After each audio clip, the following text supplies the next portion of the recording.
Thank you for joining us on the news at 7 on NT International, reaching you live from Abuja. I am Ruth Aguele.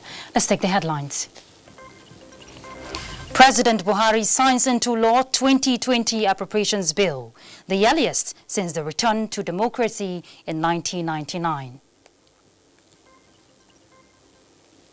Political leaders celebrate President Buhari at 77. Nigeria restates commitment to finding sustainable ways of financing her immunization and vaccination obligations. We'll begin on a positive note. Nigeria's budget cycle has been restored to the predictable January to December fiscal year.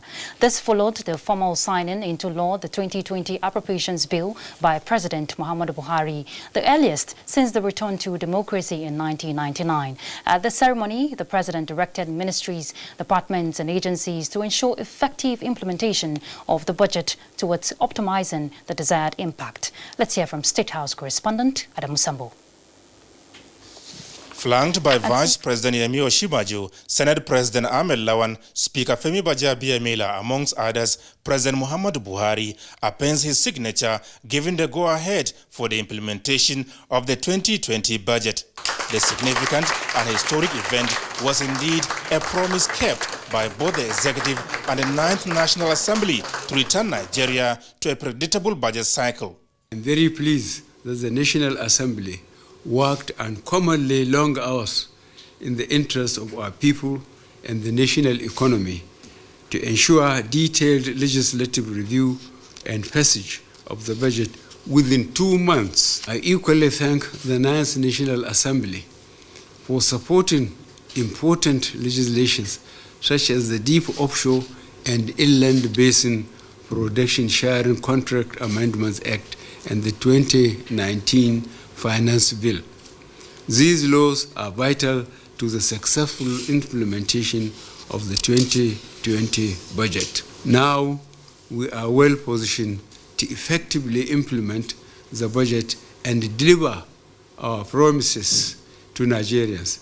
President Muhammadu Buhari described as welcoming the renewed partnership and mutual understanding between the executive and the legislature, saying this harmonious working relationship should not only be sustained but be made the norm.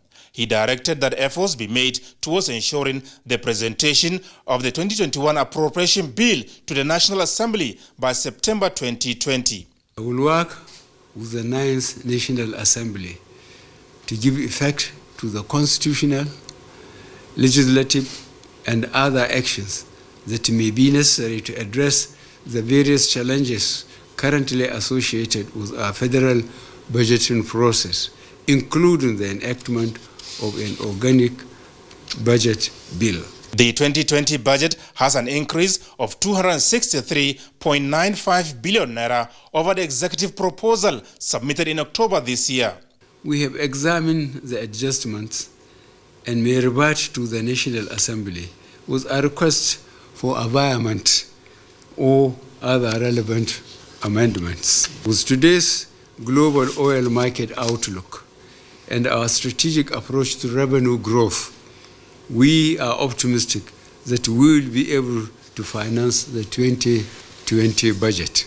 Details of the approved budget will be made public by the Minister of Finance, Budget and National Planning in the coming days. Everybody understands the implication of having a budget that is predictable.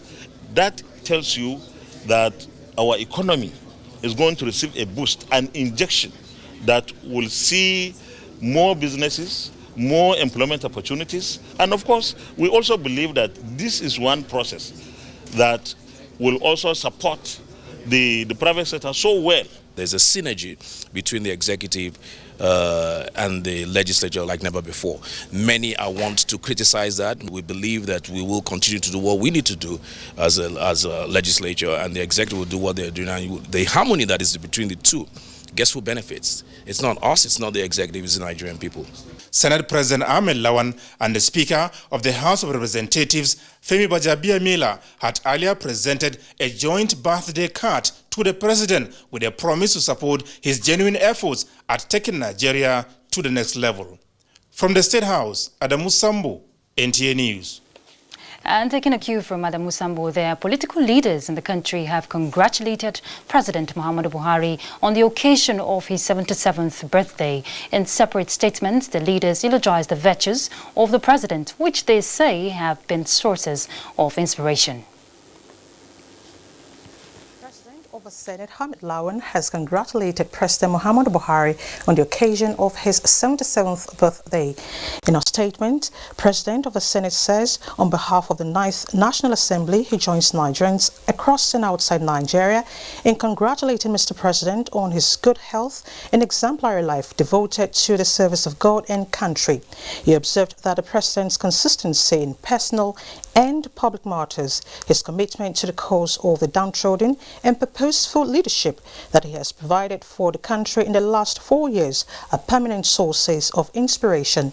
Similarly, the Speaker, House of Representatives, Femi Gbajabiamila, felicitates with President Buhari, assuring him of cooperation of the Parliament as partners in progress. In the same vein, the Northern Governors Forum also felicitates with President Muhammadu Buhari on his 77th birthday. Chairman of the forum and Governor of Plateau State, Simon Bakola, pledged absolute loyalty and cooperation of Northern Governors to his administration, assuring him of their prayers, support and goodwill as he leads the nation to the next level. The governors wish the President long life, good health, God's divine protection and wisdom. In a similar development, the Progressive Governors on the platform of the All Progressive Governors, Progressives Congress have felicitated with President Muhammadu Buhari, who marked his 77th birthday Tuesday. The governors, in a statement signed by its chairman and Kebbi State Governor Atiku Bagudu, said the forum is proud to associate with President Muhammadu Buhari, describing him as a role model and an example of incorrigible leader to this generation. The statement thanked President Buhari for his selfless service to Nigeria. And now moving to building bilateral ties, President Muhammadu Buhari says the legacies of former South African President Nelson Mandela should continue to inspire African leaders on the need to make sacrifices for the good of their countries and leave the stage at the end of constitutionally agreed tenure. The president, who received letters of credence from the High Commissioner of South Africa to Nigeria, T.D. Meseleko, at the presidential villa, said the 27 years imprisonment of the former South African president, the humility and broad-mindedness in serving the nation as a citizen and president, and willingness to discontinue after one term in office was exemplary.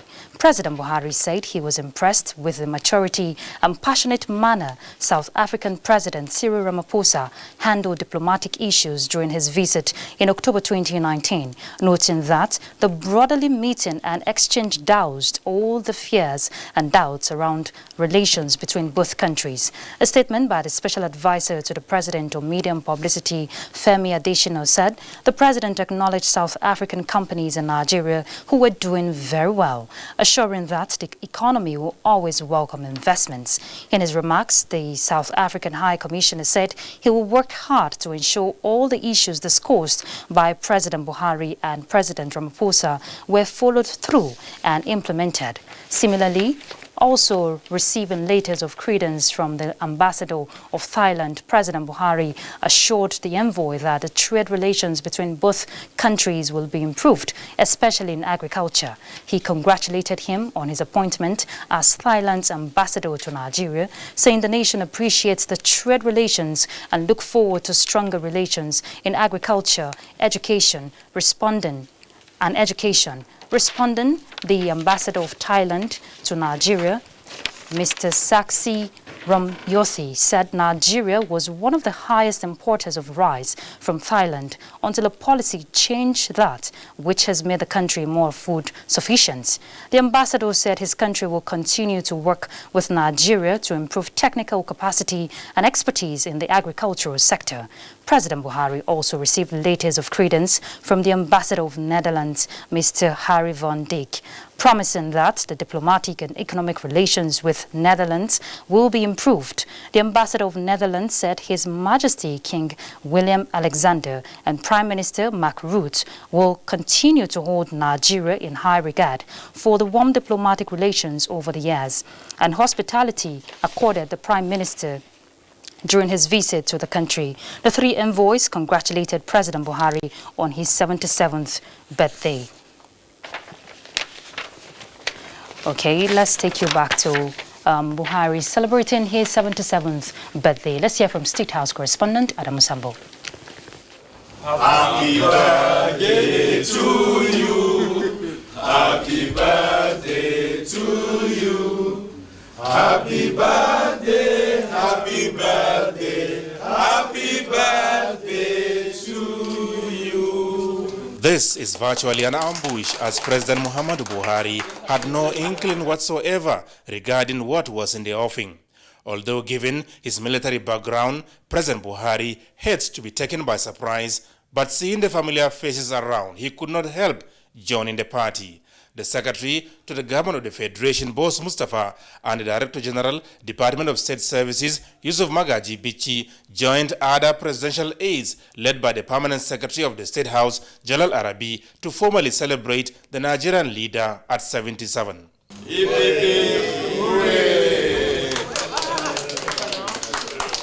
Cards in different designs, sizes, and colors bearing various messages of solidarity and goodwill were presented to the president at the event.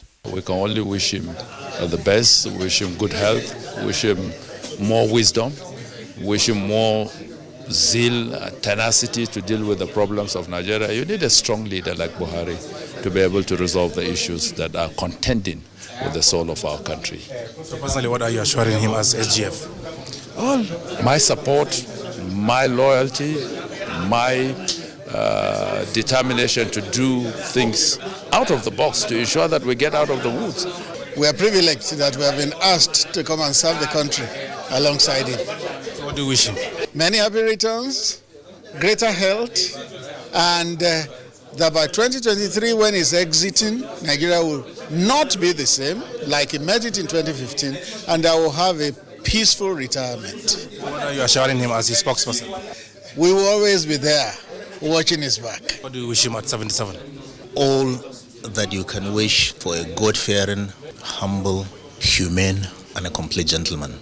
We pray for good health, longevity, so that all the lost opportunities that we've gotten now to put the country in a very sound stead will be endured and will be realized.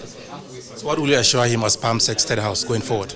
Serving Nigerians as the most important task before us. Just yesterday, the Senate President said it all, that this is one man that he has put across all that he wanted to do. You could see genuineness in all that he wanted to do. This is not just maybe people taking money for frivolities. No, you can even trend every kobo of whatever amount that is taken. Look at our infrastructures today. Whatever we want to say, we're not where we should be. I will not come here and say, oh, everything is El Dorado. No, but we are on the right path. How does it feel at 77? A question posed to President Muhammadu Buhari by NTA News. I think I feel well at 77. If you know 77, have you ever played tambola? They say scratches. Those who are at 77, a lot of them are on the scratches. I'm working on my 2 feet. What's the secret, sir? You're getting older, but more stronger, more agile, and more fresher. What's the secret? I think I come to accept the realities of leadership in Nigeria. You can only try. It's a terrific country. No matter what you do, there are people on daily basis that look for your faults and go to the press. So you have to learn to live by that. So what's your birthday gift to Nigerians? Patience, patriotism. That's what will see us through. Nobody can have his own way. We better accept that what we are Nigerian, we keep on building. God has blessed us with land and people and resources. we must have the patience to exploit them and leave something for the future generations. So what assurance are you giving Nigerians as you execute your mandate? What I want to promise Nigerians that I will work very hard on is free and fair election. All those that are going to succeed the National Assembly and the presidency, they better work very hard, because I will make sure that elections are free and fair. Nobody uses his office or his resources to force himself on his constituencies. President Muhammadu Buhari's birthday celebrations continue across Nigeria. From the State House, Adamu Sambu, NTA News. Thank you, Adamu. We wish the President more good health and a sound, prosperous future. All right, let's look at health issues. Nigeria remains committed and focused on finding sustainable ways of financing her immunization and vaccination obligations, says the President. The President spoke at the State House, Abuja, Tuesday, while receiving an audience members of the Global Alliance for Vaccines and Immunization, led by Dr. Seth Beckley. He thanked Gavi for its over $1 billion support to Nigeria since 2001, especially through the provision of vaccines to millions of people across the country, noting that the country has experienced various physical and security challenges that have hindered her ability to fully finance the vaccines by 2021 as originally planned. President Buhari pledged that the federal government would continue to provide counterpart funds as well as strategies to gradually improve physical sustainability by 2028. Dr. Beckley commended the increase in national immunization coverage between 2016 and now, saying there was excellent interministerial collaboration to achieve the milestone. He urged state governments to invest in vaccination and immunization, adding that poverty reduction must equally be a goal in the country. Let's take a break. We'll be back shortly, so stay tuned.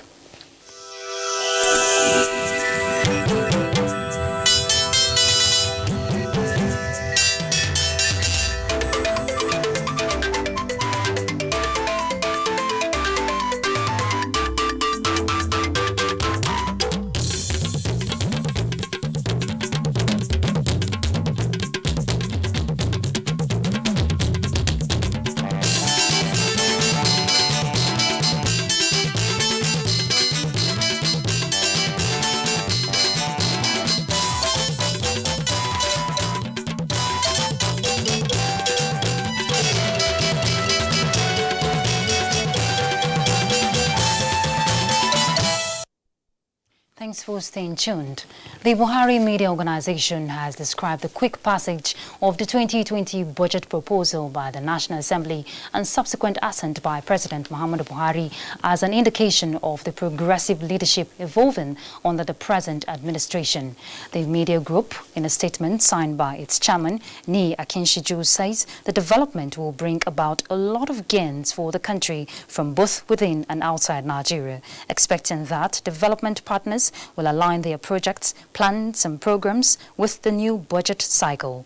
The group also noted that in some aspects of the budget where there were additions or subtractions by the legislators were meant to add value and complement the work of the executive with a view to achieving the intended objectives for the benefit of all Nigerians.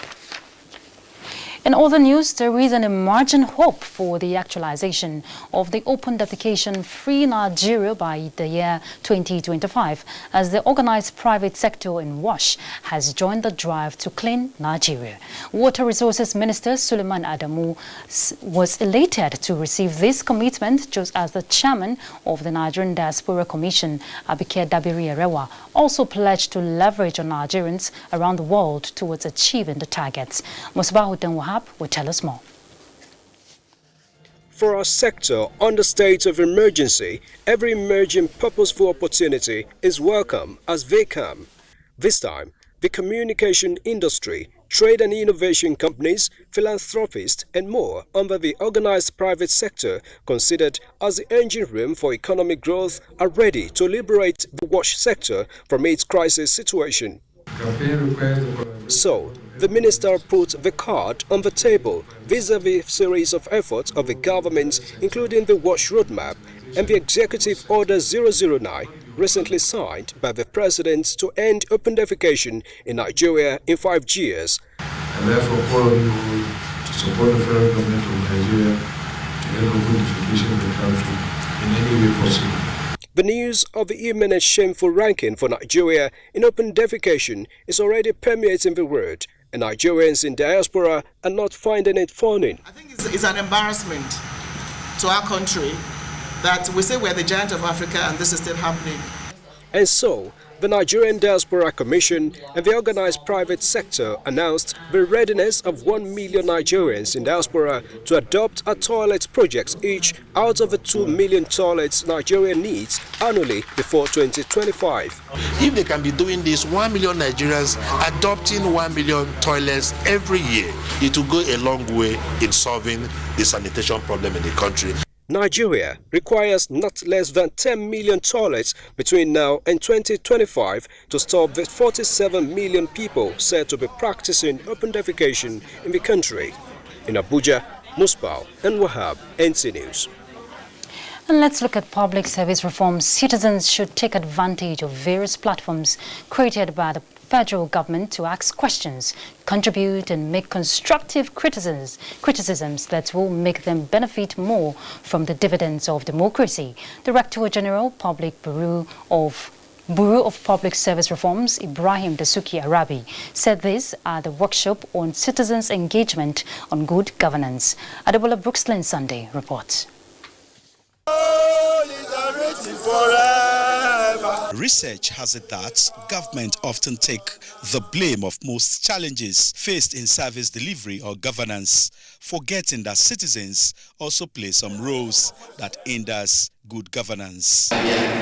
This meeting between the Office of the Secretary to the Government of the Federation, leaders of various civil society organizations, community leaders, and faith-based organizations seeks to educate the public on the role of the citizens in ensuring good governance or otherwise. Director, General Services Office of the Secretary to the Government of the Federation, Omar Musa Gulani, said government will continue to welcome inputs from non-state actors towards a sustainable development of the nation. You are aware that Mr. President recently signed the African Continental Free Trade Area Agreement to ensure the market is open, enhance the livelihood of citizens, especially non-state actors, through increased productivity, income and business relationships across the border. Citizen is being told through OGP and what the president is saying that you have the right to check government, you have the right to ensure that government workers deploy funds where they are needed, you have the right to tell them this is where we want you to invest, this is where we want you to work, and collectively these actions will lead to improvement in the economy. For us to actually get it right, the citizens and the government must come together, to think together and to act together. The engagement is a collaborative effort between the Bureau and Global Center for Human Empowerment and Entrepreneurship Development. Adebola, Brooksland Sunday, NTA News. And let's look at migration now. Nigeria has joined other countries to domesticate the Global Compact for Migration following its adoption at the UN Global Compact for Safe, Orderly and Regular Migration. This was at the National Dialogue on Migration organized by the National Commission for Refugees, Migrants and Internally Displaced Persons in Abuja.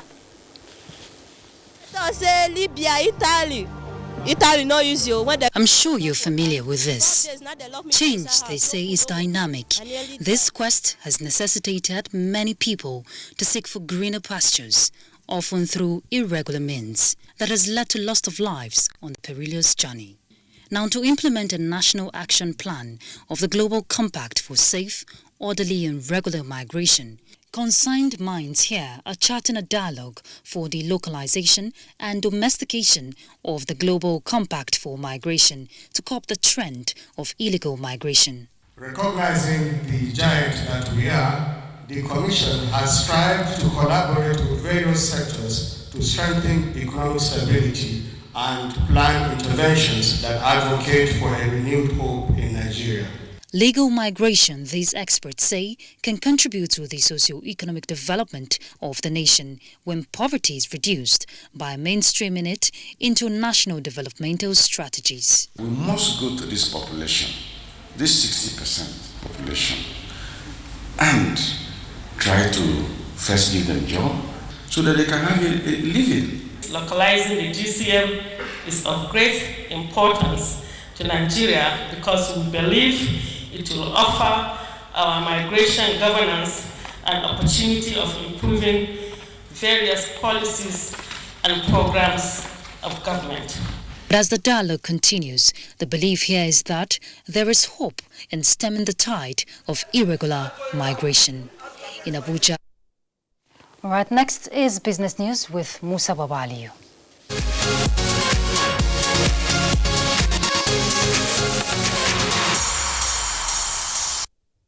The National Bureau of Statistics says inflation rate increased to 11.85% in November 2019 from 11.61% in October 2019.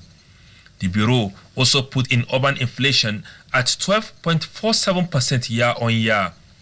Core inflation, which excludes the price of agricultural commodities, stood at 8.99%, up by 0.11 percentage points. Food inflation, when compared to last year, was highest in Sokoto, Kebbi and Ekiti State, while Katsina, Bayelsa and Bauchi recorded the lowest rise. In other news, the Attorney General of the Federation and Minister of Justice Abubakar Malami decried the level of illicit financial flows, noting that Nigeria has already lost over $400 billion to some foreign institutions. The funds, he says, were either stolen or expatriated by corrupt leaders and their foreign accomplices, including multinational companies. Malami was speaking at the 8th session of the Conference of States Parties to the United Nations Convention Against Corruption in the United Arab Emirates. And Nigeria's stock exchange closed this Thursday at 0.13%. Musa Baba Aliyu, Business News.